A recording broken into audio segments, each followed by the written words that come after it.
وقضى ربك ألا تعبدوا إلا إياه وبالوالدين إحسانا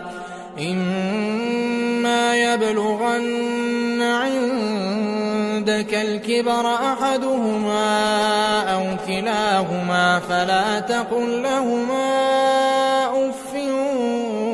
ولا تنهرهما وقل لهما قولا كريما واخفض لهما جناح الذل من الرحمة وقل رب ارحمهما كما ربياني صغيرا ربكم أعلم بما في نفوسكم إن تكونوا صالحين فإنه كان للأوابين